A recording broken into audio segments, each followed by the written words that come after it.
Abdul Wahab Zuhri সুফার মধ্যে ছিল, সাথে সাথে দাঁড়ায় গেছে আর বলতে লাগলো, বন্ধু এই পুরুষটাকে বল, এটা তো দেখি দুনিয়ার কোনো স্বাভাবিক পুরুষ নয়, এটা তো দেখি জান্নাতি মানুষ। দোস্ত এটা কে, যার কপাল দিয়া নূর চমকাইতেছে? আল্লাহ, যার চেহারার মধ্যে একটা মায়া মায়া ভাব, যার চেহারাটার দিকে তাকাইলে শুধু তাকায় থাকতে মনে চায়। আব্দুল ওয়াহাব জুহরি বলার পর আব্দুল মুত্তালিব বলতে লাগলো, বন্ধু এটাই হইল আমার সন্তান। সুবহানাল্লাহ। আব্দুল্লাহ গাট্টি বস্তা সবকিছু ব্যাগ গুছায় চলে যাইতেছেন সিরিয়ার দিকে। আমেনা বলতে লাগলো, স্বামী আমাকে একা ফালায়া কোথায় যাও? মদিনা ছেড়ে আমার বাবার সংসার, আমার মায়ের সংসার ছেড়ে তোমার কাছে আসছি স্বামী, তুমি কথা দাও, তুমি কোন দিন আসবে আমাকে কথা দাও। এই কথা বলার পর আব্দুল্লাহ বলল, আমি 15টা দিন ব্যবসা করব। কয়দিন ব্যবসা করবে? 15টা দিন। 15 দিন আমি ব্যবসা করব। আব্দুল্লাহ যদি জানতো, আমেনা যদি জানতো গো, আমার সাথে আমার স্বামীর এই শেষ সাক্ষাৎ, আর জীবনেও আমার স্বামীকে দেখব না।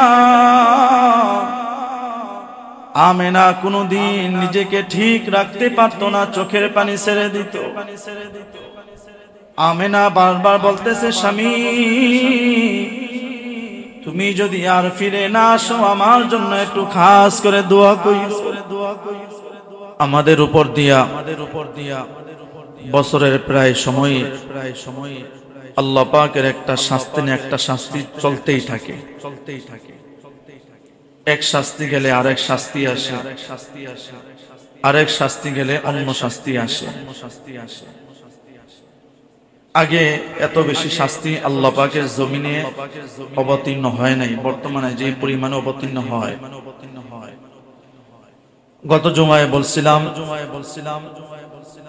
আল্লাহর নবীজি এই জমিনের মধ্যে শুয়ে থাকার কারণে আল্লাহ পাক আপনাকে আমাকে বড় বড় আযাব থেকে বাঁচাইতেছে। বড় বড় আযাব কেন, ছোট ছোট আযাবেরই আমরা ধারণ করতে পারি না। গুনার বেলায় আবার নিজের ঠিক রাখতে পারি না। কে কার চাইতে কত বেশি গুনাহ করতে পারে, এর একটা প্রতিযোগিতা আমাদের মধ্যে লেগে গেছে। প্রতিযোগিতা বুঝেন, কে কার চাইতে বেশি গুনাহ করতে পারে। যেমন দেখেন, গুনাহ করতে করতে কি পরিমাণ শাস্তি আমাদের উপর আসতেছে। বৃষ্টি যখন নামা শুরু করে, থামার আর কোনো খবর নাই, চলতেই থাকে। আবার যখন গরম শুরু হয়, ঠান্ডা আবহাওয়ার কোনো লক্ষণ পাওয়া যায় না, গরম চলতেই থাকে। এত সত্ত্বেও যদি মানুষ একটু হুঁশিয়ার হইতো যে আল্লাহ পাক এত শাস্তি, এত আযাব কম বেশি ছোট বড় কেন দিতেছে? আমার গুনাহের কারণেই তো। যদি মানুষ এটা চিন্তা করত, ফিকির করত, অনুধাবন করত, তাহলে আল্লাহ পাক এই শাস্তি আপনার উপর দিতেন না। যেমন দেখেন সপ্তাহ ঘুরলে একটা দিন আসে, বরকতময় দিন, জুমার দিন। এই দিনে আমাদের কম বেশি সকলেরই বন্ধ। মুসলমান সংখ্যাগরিষ্ঠ রাষ্ট্র বন্ধ থাকে। বহু সুস্থ মানুষ দেখবেন ঘরের মধ্যে এখনো গোসলও করে। আজকে যে জুমার দিন মসজিদে আসতে হবে, নামাজ পড়তে হবে, এর কোনো প্রিপারেশনই নাই। প্রিপারেশন যার ভিতরে আছে, সে যত বড়ই বিপদে পড়ুক না কেন, যত অসুস্থ হোক না কেন, কোন ব্যক্তির যদি মনে করেন ভোর 4টা বাজে ফ্লাইট থাকে, ওই ব্যক্তির ফ্লাইটটা মিস হবে, কারণ ফ্লাইটের প্রতি তার গুরুত্ব আছে। কিন্তু নামাজের প্রতি গুরুত্বটা নাই। নামাজের প্রতি যদি গুরুত্ব থাকতো, যত হামলা মামলা, খুন খারাপি, অসুস্থতা যাই কিছু থাকুক না কেন, তারপরও দেখতেন আল্লাহর ঘর তাকে দূরে রাখতে পারত না। উদাহরণ একটা দেই আপনাদের। আমাদের এই যে সম্মানিত সভাপতি সাহেব মাত্র আসছেন একটু আগে, গত সপ্তাহে তার বুকের মধ্যে 6টা রিং বসানো হয়েছে। 6 মাস বেড রেস্টে থাকতে হবে, ডাক্তার বলে দিছে। তারপরও জুমার দিন বহু মানুষের আগে চলে আসছেন। তিনিও মুসলমান। আর আমাদের সমাজে যারা একটু পরে এসে একেবারে মাঠ ঘাট পুরা ভরে যাবে, জায়গা দেওয়া যাবে না, দাঁড়ায় থাকবে, তারাও কি জুড়ে বলে না, তারাও কি মুসলমান। কিন্তু তারা দেখবেন কোন মতে দৌড়ে এসে খুতবাটা ধরে, কোন মতে দৌড়ে এসে নামাজটা ধরে। গত জুমায় বলছিলাম হেদায়েতের চিন্তা ফিকির যদি আপনার আমার ভিতর থাকতো, তাহলে আল্লাহ পাক অবশ্যই হেদায়েত দান করতেন। হেদায়েত পাই না, কারণ কি? চাই না। আজকে কোথাও যদি মাহফিল হয়, কোথাও যদি কোনো ওয়াজ হয়, আগে পোস্টার দেখে, পোস্টারের মধ্যে কার কার নাম আছে। যদি দেখে মন মতো কারো নাম আছে, তাহলে দেখবেন ঠিকই ওয়াজ মাহফিল শুনতে যায়। আর যদি মনে করেন নিজের মন মতো কোনো বক্তা না থাকে, হাসাইতেও পারে না, কান্দাইতেও পারে না, দেখবেন আর যায় না, পাশেই মাহফিল যায় না।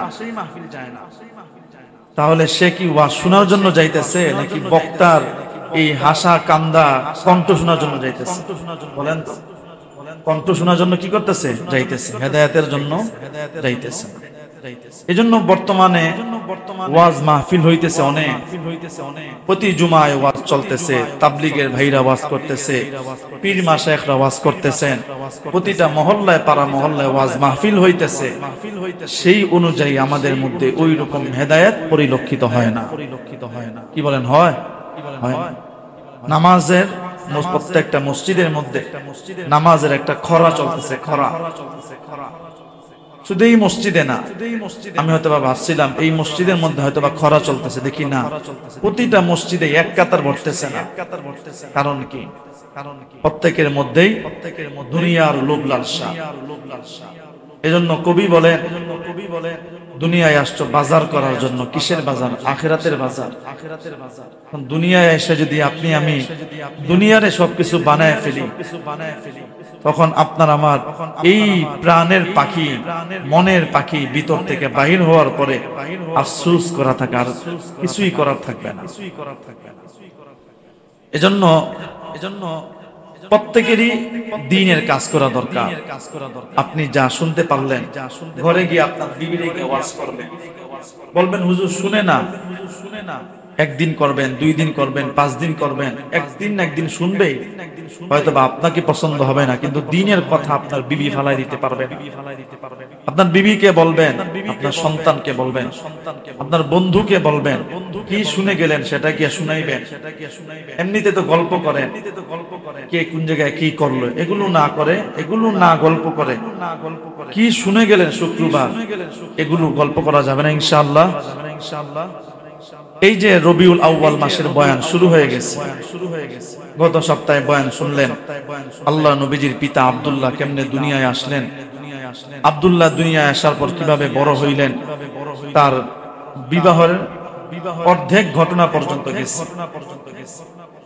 আপনি আমি দুনিয়ায় প্রতিদিন যেই পরিমাণ সমাজের মধ্যে গল্প গুজব করি, 100 ভাগের 99 ভাগ দেখবেন অযথা। কি বলেন? অযথা না, অনর্থক। অমুকে কি করছে, তমুকে কি করছে, অমুকে কেমনে হাঁটলো, অমুকে কেমনে খাইলো, অমুকে কেমনে ঘুমাইলো, এগুলোই তো নাকি বলে। অন্য জনের আলাপচারিতা আমাদের মধ্যে বেশি হয়। কিন্তু এই দুনিয়ার মধ্যে একজনের আলাপচারিতা আছে, যার বাবা বলেন, যার মা বলেন, তিনি কিভাবে পেশাব করছেন, তিনি কিভাবে টয়লেট করছেন, কিভাবে খাবার খাইছেন, কিভাবে ঘুমাইছেন, কিভাবে আত্মীয়তা করছেন, কিভাবে বিবাহ শাদী করছেন, সবগুলোকে যদি আপনি পুঙ্খানুভাবে পার্ট টু পার্ট আপনি ধাপকে ধাপ যদি আপনি আলোচনা করেন, আপনি যতক্ষণ বসে বসে আলোচনা শুনলেন ততক্ষণ আল্লাহ তাআলা আপনার সওয়াব দিতে থাকবেন। সেই মানুষটা, সেই মহামানব, আপনার আমার নবী, তাজদারে মদিনা, দু জাহানের নবী, সাইয়্যিদুল মুরসালিন, খাতামুন নবিয়্যিন, ইমামুল মুরসালিন, আকায়ে নামদার, মদিনা কা তাজদার, সাইয়্যিদুল মখলুকাত, আফতাবে নবুওয়াত, হযরত মুহাম্মদুর রাসূলুল্লাহ সাল্লাল্লাহু আলাইহি ওয়াসাল্লাম। তার বাবার নামে শুনবেন সওয়াব, তার মায়ের কাহিনী শুনবেন সওয়াব, যাই শুনবেন তাই সওয়াব। আর নবীজি যেটা করতে বলছেন সেটা শুনলে সওয়াব এবং কি মানতে ফরজ, যদি না মানেন তাহলে গুনাহ হবে। বুঝতে পারলেন? মিলাদুন নবী, নবীজির জন্ম, নবীজির বাবা মা, আত্মীয় স্বজন, পাড়া প্রতিবেশী, নিজের পরিবার কিভাবে গুছাইছেন, কিভাবে বিবাহ করছেন, এগুলো যদি শুনেন তাহলে হবে সওয়াব। আর যদি শুনেন নবীজি কিভাবে কাজ করতে বলছেন সেগুলো যদি না মানেন তাহলে হবে গুনাহ, মানলে হবে কি? সওয়াব। বুঝতে পারলেন সবাই? এটাকে বলে নবীজির সিরাত। নবীজির আদর্শ যতদিন পর্যন্ত যেই পরিবার আঁকড়ে ধরবে না ওই পরিবার ধ্বংস হবে। নবীজির সিরাত যেই সমাজ আঁকড়ে ধরবে না ওই সমাজ ধ্বংস হবে। নবীজির সিরাত যেই দেশ আঁকড়ে ধরবে না ওই দেশ ধ্বংস হবে। নবীজির সিরাত যেই পৃথিবী আঁকড়ে ধরবে না ওই পৃথিবী ধ্বংস হয়ে যাবে। ঠিক কিনা বলে? কারণ নবীজির প্রত্যেকটা সিরাত, প্রত্যেকটা সিরাত, প্রত্যেকটা সময়, প্রত্যেকটা মুহূর্ত আল্লাহ পাক এমন ভাবে নবীজিকে সাজাইছেন, এর মধ্যে অকল্যাণ বলতে কিছুই নাই। আজকে আমি আপনি আদর্শ আঁকড়ে ধরি, খেলোয়াড়ের আদর্শ, গায়কের আদর্শ, শিল্পীর আদর্শ, ইহুদি বেদিন বেঈমানের আদর্শ আঁকড়ে ধরি, কিন্তু আঁকড়ে ধরি না রাসূলের আদর্শ। নামটা বলতে পারবেন? গত সপ্তাহে মুখস্থ করাইছিলাম, এই যে মনে নাই। আমি সূরার নাম, আয়াতের নাম্বার, পৃষ্ঠার নাম্বার, পারার নাম্বার সব বলে দেই, কিন্তু মুখস্থ তো রাখতে পারেন না। বলেন কততম পারা? 17তম পারা। কত নাম্বার পৃষ্ঠা?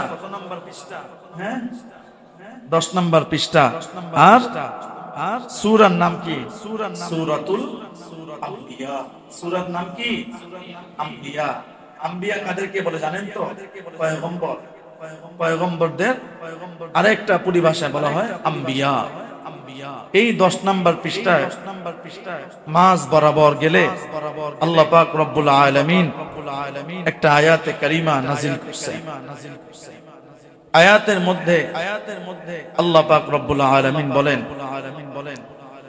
বিসমিল্লাহির রহমানির রহিম,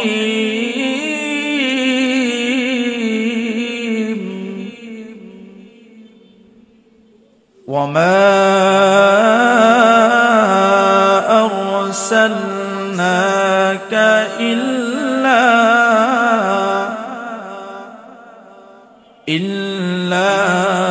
রাহমাতাল লিল আলামিন, ওয়ামা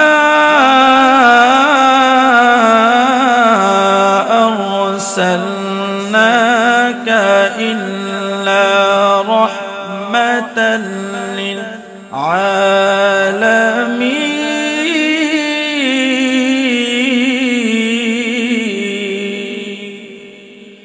আল্লাহ তাআলা 17তম পারা 10 নাম্বার পৃষ্ঠায় বলেন, এই দুনিয়া রহমত বানাইয়া, এই দুনিয়ার মানুষের রহমত বানাইয়া আমি আল্লাহ তোমাদের জন্য একজন নবী পাঠাইছি।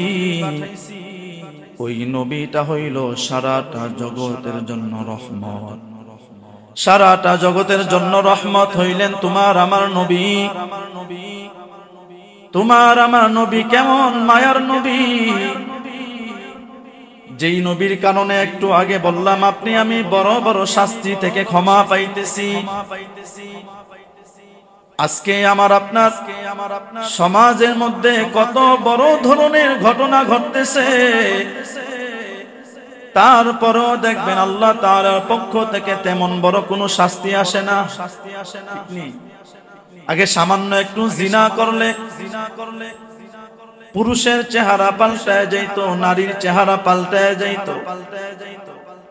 আর এখন আমাদের বিশ্ববিদ্যালয়ের মধ্যে ধর্ষণে সেঞ্চুরি করতে করতে বেশ্যা বিদ্যালয় হয়ে যায়, তারপরও দেখবেন আল্লাহর পক্ষ থেকে কোনো শাস্তি আসে না, কারণ তোমার আমার নবী। কোন নবী? আপনার আমার নবী। সিলেটের জমিনে ঘুমায় আছেন হযরতে শাহজালাল, জীবদ্দশায় মুনাজাত করে গেছেন, আল্লাহ এই সিলেটের জমিনে আপনি বড় ধরনের কোনো আযাব দেন না। অনেক সময় যাব সিলেটের মধ্যে বড় ধরনের কোনো আযাব আসে নাই। এক পর্যায়ে মানুষের ভিতর যখন গুনাহটা বেড়ে গেছে, সিলেটের জমিন আর বাকি থাকে নাই, বন্যার আযাব চলে আসছে। ঠিক তদ্রূপ আপনি আমিও যদি গুনাহ করতে থাকি, হে বন্ধু, আল্লাহর নবীজির দোয়াও কিন্তু আপনার আমার উপর আর থাকবে না। একের পর এক গজব আপনার আমার উপর আসতে থাকবে। ঠিক নেই? ওই নবীজির পিতার নাম হইল আব্দুল্লাহ। পিতার নাম কি? আব্দুল্লাহ। আব্দুল্লাহর বিবাহ শাদীর অর্ধেক ঘটনা গত সপ্তাহে রেখে গেছিলাম। আব্দুল্লাহর পিতার নাম হলো আব্দুল মুত্তালিব। আব্দুল মুত্তালিব ব্যবসার জন্য সিরিয়ায় যাইতেছেন, কিন্তু সিরিয়ার রাস্তা ভুল করে মদিনার রাস্তার দিকে চলে গেছেন। গিয়ে আব্দুল ওয়াহাব জুহরির বাসায় উঠছেন। সবার বাসায় উঠছেন আব্দুল ওয়াহাব জুহরির বাসায়। আব্দুল ওয়াহাব জুহরির বাসায় বসার পর আব্দুল মুত্তালিব জিজ্ঞাসা করলো, বন্ধু তোর ছেলে সন্তান কয়জন? আব্দুল ওয়াহাব জুহরি বলল, আমার একটা মাইয়া। একটা মাইয়া? আচ্ছা ঠিক আছে, ছেলে সন্তান নাই? না। মেয়ের নাম কি? আমার মেয়ের নাম হইল আমেনা। কার মায়ের নাম? আমেনা। বলে জুড়ে বলে না, কার মায়ের নাম? মায়ের নাম। আব্দুল মুত্তালিব বলতে লাগলো, বন্ধু তোর মেয়েটাকে একটু দেখাবে কিনা, আমি একটু দেখতে চাই। আব্দুল ওয়াহাব জুহরি বলতে লাগলো, না রে দোস্ত, না না না, আমার আমেনা সাধারণ কোনো মেয়ে নয়, কোনো পুরুষের সামনে বাহির হয় না, যেমন তেমন মানুষের মা না তো। আল্লাহু আকবার। আব্দুল ওয়াহাব জুহরি কথা বলার পর আব্দুল মুত্তালিব বলতে লাগলো, তোমার মেয়ে যে কারো কাছে আসে না, বলে না? আচ্ছা তোমার মেয়ের সামনে গিয়া আমার কথাটা বলো যে আব্দুল মুত্তালিব আসছে। আব্দুল ওয়াহাব জুহরি চলে গেল আমিনার কাছে। আমিনার কাছে গিয়া বলতে লাগলো, মা আমাদের ঘরে একজন মেহমান আসছে। আমিনা বলতে লাগলো, কে আসছে আব্বু? আব্দুল ওয়াহাব জুহরি বলতে লাগলেন, সাধারণ কোন মেহমান নয়, আল্লাহর ঘর বাইতুল্লাহর মুতাওয়াল্লি আব্দুল মুত্তালিব আমাদের ঘরে আসছে। তোমার সাথে দেখা করতে চাইতেছে, তুমি কি একটু দেখা করবা? কিন্তু যে কে সারা কারোর সামনে যাবো না। আমেনা বলতে লাগলো, আব্বা আমি যে কোনো পুরুষের সামনে যাই না, এটা আপনি জানেন, কিন্তু আব্দুল মুত্তালিব কাবা ঘরের মুতাওয়াল্লি, সাধারণ কোনো মানুষ নয়। আব্দুল মুত্তালিবের কথা আমি সারাটা জীবন শুনছি, কিন্তু আমি আব্দুল মুত্তালিবকে জীবনে দুইটা চোখ দিয়া দেখতে পারি নাই। জীবনে আমি আমিনা আব্দুল মুত্তালিবকে দুইটা চোখ দিয়া দেখতে পারি না, আমি তো দেখতে চাই, আমাকে একটু নিয়া চলেন না। আল্লাহু আকবার। কেমনে আগাইতেছে দেখেন, কেমনে নবীজির বাবার বিবাহর বন্ধনটা, বিবাহর অফারটা কিভাবে আগাইতেছে দেখেন। আব্দুল ওয়াহাব জুহরি গিয়ে আব্দুল মুত্তালিবকে বলল, বন্ধু আমার মেয়ে তোমার সাথে দেখা করতে চায়। আব্দুল মুত্তালিব যখন বন্ধুর মুখ থেকে এই কথাটা শুনছে খুশি হয়ে গেছে। আব্দুল ওয়াহাব জুহরিও বসে আছে, আব্দুল মুত্তালিবও বসে আছে। এমন সময় তাকে দেখে আমেনা আব্দুল মুত্তালিবের সামনে চলে আসছে। সুবহানাল্লাহ। আমেনা আব্দুল মুত্তালিবের সামনে আসছে, হাতের মধ্যে দুইটা পাত্র, একটা পাত্রের মধ্যে খেজুর আর একটা পাত্রের মধ্যে জমজমের পানি। ওই সময় সৌদি আরবের মধ্যে সবচাইতে ভালো মেহমানদারি ছিল খেজুর আর জমজমের পানি। আব্দুল মুত্তালিব বলতে লাগলো, মা তুমি এত সুন্দর, তোমার মতো সুন্দর মেয়ে আমি আর এই জমিনের মধ্যে দেখি নাই। সুবহানাল্লাহ।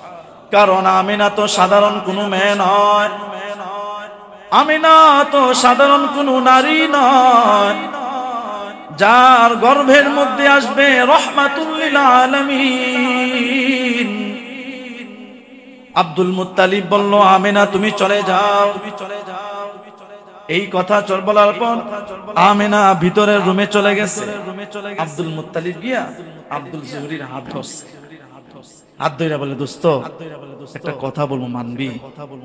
সবাই শুনতেছেন? একটা কথা বলবো, শুনবি? শুনবো।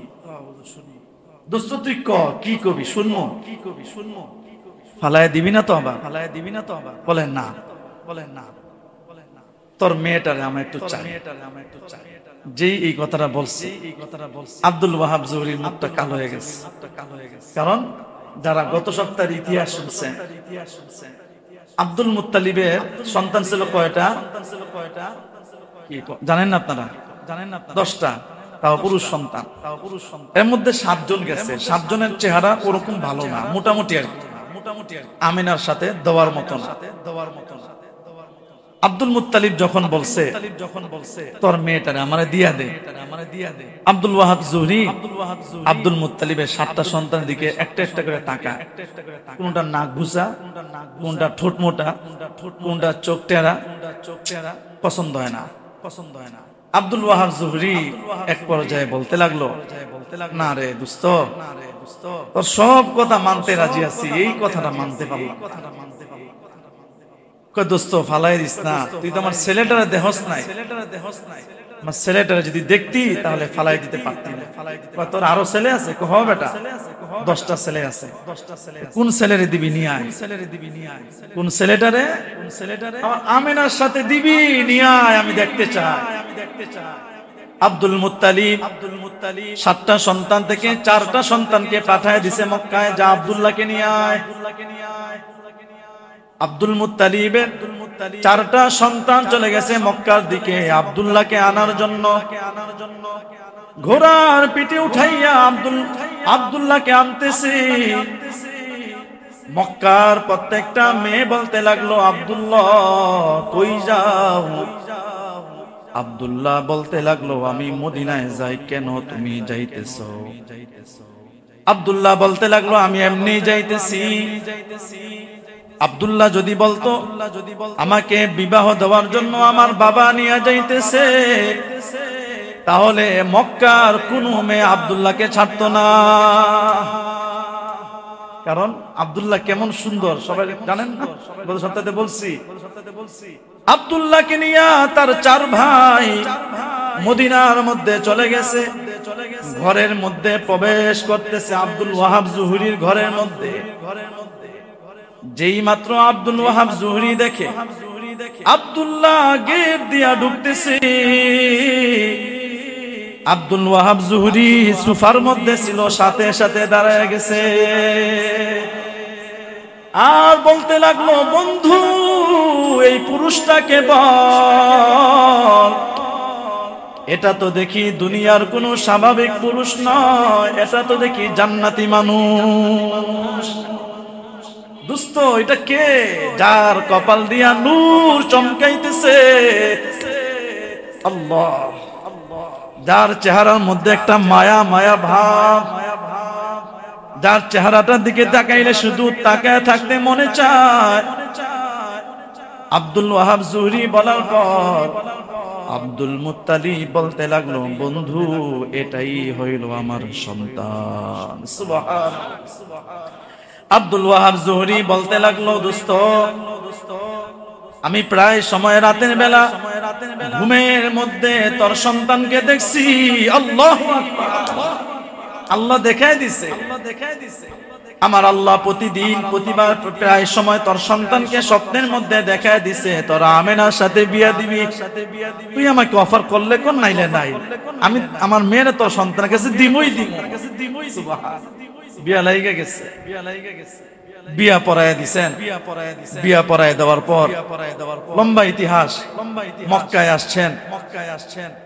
মক্কায় আসার পরে মেয়েরা যখন জানছে আব্দুল্লাহর বিয়া হয়ে গেছে, কি বলে মাথা কি আর ঠিক আছে? মাথা তো আর ঠিক নাই, আন্দোলন লাগে গেছে। আব্দুল্লাহকে আমাদের না বইলা বিয়া দিয়া দিছো। আব্দুল মুত্তালিব এক পর্যায়ে বলল, দেখো যেটা হওয়ার তো হয়েই গেছে, তোমরা মনে কষ্ট নিও না, আল্লাহ পাক তোমাদের জন্য ভবিষ্যতে ভালো মেয়ে রাখবেন, চিন্তা করিও না, ভালো জামাই রাখবেন। এই কথা বলছেন। আস্তে আস্তে সমস্ত মেয়েরা ঠান্ডা হয়ে গেছে। আব্দুল্লাহর সাথে আমেনার সংসার চলতেছে। কিতাবের মধ্যে আসে সংসার করতে করতে করতে এক পর্যায়ে আমেনার গর্ভের মধ্যে পৃথিবীর শান্তির প্রতীক রহমাতুল লিল আলামিন এক পর্যায়ে আমিনার গর্ভের মধ্যে চলে আসছে। সুবহানাল্লাহ। আপনাদের ঈমানের তেজ দেখলে আমি নিজে দুর্বল হয়ে যাই। আপনাদের ঈমানের এমন তেজ, কুরআনের আয়াত পড়লে না বলেন আল্লাহু আকবার, ভালো কথা শুনলে না বলেন সুবহানাল্লাহ, খারাপ কথা শুনলে না বলেন নাউজুবিল্লাহ। ভালো কথা বললে সুবহানাল্লাহ বলা চাই, সুবহানাল্লাহ বললে লাভটা কার? বলেন না, কারেন্ট আবার চলে গেছে, বিদ্যুৎ এলাকার বিয়া লাগছে, বিয়া বুঝছেন, এদের মাথা মোতা ঠিক নাই, কে কতবার সুইচ অফ করতে পারে এটা প্রতিযোগিতা মনে লাগে, ঠিক কিনা বলেন? এদের জ্বালায় স্বাভাবিক সমস্ত মানুষ অতিষ্ঠ হয়ে গেছে। আর মসজিদের যে বিল উঠতেছে জেনারেটরের তেল যেমনে যাইতেছে, এক মাসের তেল মনে হয় একদিনে যাইতেছে, এমন অবস্থা। আল্লাহ এদেরকে হেদায়েত দান করুক, সবাই বলেন আমিন। আল্লাহ। তো বিবাহ শাদী করার পর সংসার করতেছেন, এক পর্যায়ে আমিনার গর্ভের মধ্যে নবীজি চলে আসছেন। আসার পর 5 মাস এক বর্ণনা আছে, 5 মাস 5 দিন, আর এক বর্ণনা আছে 5 মাস 15 দিন। কয়টা বর্ণনা বললাম? দুইটা। একটা হলো 5 মাস 5 দিন, আর একটা বর্ণনায় 5 মাস 15 দিন। আব্দুল্লাহ একবার রাতের বেলা আমিনাকে বলতেছে, আমিনা একটু ঘুম থেকে উঠ, ঘুম থেকে একটু উঠ। আমিনা ঘুম লেগে গেছে, বলতে লাগলো, গভীর রাত্রে তুমি ঘুম থেকে কেন উঠাইলা? আরে উঠ না, একটু কথা আছে, উঠ। আমিনাকে ঘুম থেকে উঠাইলো। ঘুম থেকে উঠানোর পর আব্দুল্লাহ আমিনাকে নিয়ে কাবার সামনে চলে গেছে। কাবার সামনে গিয়া আব্দুল্লাহ আমিনাকে জড়ায় ধরছে, আমিনা আমি এখন তোকে 2-3টা কথা বলবো, তুই মনে কোনো কষ্ট নিস না, তুই কান্না করিস না। এ আমিনা, আজকে রাতের বেলা তুইও ঘুমায় গেছো, আমিও ঘুমায় গেছি। রাতের বেলা ঘুমের মধ্যে স্বপ্নে দেখি আমি আর মনে দুনিয়ায় থাকবো না। আমিনা রে, আমি কালকে ব্যবসার উদ্দেশ্যে সিরিয়ায় চলে যাব। তোর গর্ভের মধ্যে একটা সন্তান আসছে। আমার আল্লাহ স্বপ্নের মধ্যে দেখায় দিছেন, যেই সন্তানটা তোর গর্ভের মধ্যে আছে ওই সন্তানের নামটা যেন নাকি মুহাম্মদ। সুবহানাল্লাহ। আমিনাও বলতে লাগলো, স্বামী তোমাকে যেমন তোমার আল্লাহ দেখাইছেন মুহাম্মদ নাম রাখার জন্য, আমাকেও আমার আল্লাহ দেখাইছেন আমার সন্তানের নামটা যেন নাকি আহমদ। আমি আর বাঁচবো না, কালকে ব্যবসায় যাবো, তুই আমার একটু কথা দে, আমি যদি মরে যাই তুই আর কেউ রে বিবাহ করবি না, কারণ আমি জানি তোর মতো সুন্দর এই দুনিয়ার মধ্যে আর কেউ নাই রে আমেনা। তুই একটা কথা দে, তুই আর দুইবার বিবাহ করবি না। আমেনা বলতে লাগলো, তুমি এমন করতেছো পাগলের মতো। না কথা দে, কথা দিলাম, আর দ্বিতীয় বিবাহ করব না। যাদের স্ত্রী আছে একটু চোখটা বন্ধ করে ভাবেন, স্বামী স্ত্রী কি মিল মোহাব্বত। আব্দুল্লাহ কান্না করতেছেন, বলেন আমেনা তুই একটু কাবার দরজাটা ধর। আমেনা বলতে লাগলো, তুমি এমন করতেছো কেন, কারণ কি? নতুন সংসার, মাত্র সন্তান আসছে, তুই একটু কাবার ঘরটা ধর না। আমেনা কাবার ঘর ধরছেন, আব্দুল্লাহ কাবা ঘর ধরছেন। দুইজনে ঘর ধরে আসমানের দিকে তাকাইয়া বলতেছেন, আল্লাহ তুমি আমাদের আমেনার গর্ভে একটা সন্তান দিছো, তুমি আল্লাহর কাছে আমরা একটা দোয়া করি, আমাদের সন্তানকে তুমি পৃথিবীর শ্রেষ্ঠ মানুষ বানায়া দিও। মা বাবায় দোয়া করছেন নবীজির জন্য। দোয়া করার পর আব্দুল্লাহ আমিনাকে বলল, আসো ঘরে চলে যাই। ঘরে যাওয়ার পর তাহাজ্জুদের টাইম, যায় নামাজটা বিছাইয়া আব্দুল্লাহ আর আমিনা ঈসা আলাইহিস সালামের অনুসরী নামাজ পড়তেছেন। নামাজটা শেষ হয়ে গেছে। ফজরের নামাজের পর যখন ভোর হয়ে গেছে, আব্দুল্লাহ গাট্টি বস্তা সবকিছু ব্যাগ গুছায় চলে যাইতেছেন সিরিয়ার দিকে। আমিনা বলতে লাগলো, স্বামী আমাকে একা ফালায়া কোথায় যাও? মদিনা ছেড়ে আমার বাবার সংসার, আমার মায়ের সংসার ছেড়ে তোমার কাছে আসছি স্বামী, তুমি কথা দাও, তুমি কোন দিন আসবে আমাকে কথা দাও। এই কথা বলার পর আব্দুল্লাহ বলল, আমি 15টা দিন ব্যবসা করব। কয়দিন ব্যবসা করবে? 15টা দিন। 15 দিন আমি ব্যবসা করব। আব্দুল্লাহ যদি জানতো, আমিনা যদি জানতো গো আমার সাথে আমার স্বামীর এই শেষ সাক্ষাৎ, আর জীবনেও আমার স্বামীকে দেখবো না। আমিনা কোনদিন নিজেকে ঠিক রাখতে পারতো না, চোখের পানি ছেড়ে দিত। আমিনা বারবার বলতেছে, স্বামী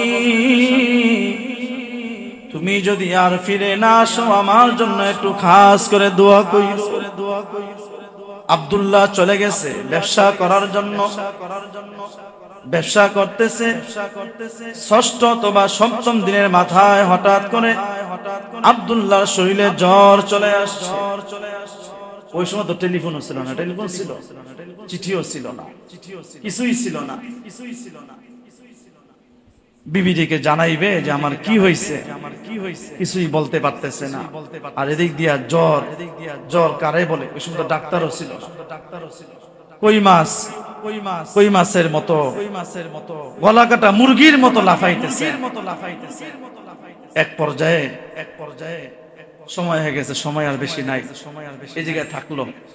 কি বলেন? আপনারা আগে আসলে একটু আগে শুরু করতে পারি, অথবা ভূমিকা টানতে টানতে একটা বাইরে যায়, পরে আর শেষ করতে পারি না। তো আগে আসা যাবে না ইনশাআল্লাহ? অন্ততপক্ষে রবিউল আউয়াল মাস আর রবিউল সানি, এই 2টা মাস একটু আগে আসেন না, কি বলেন?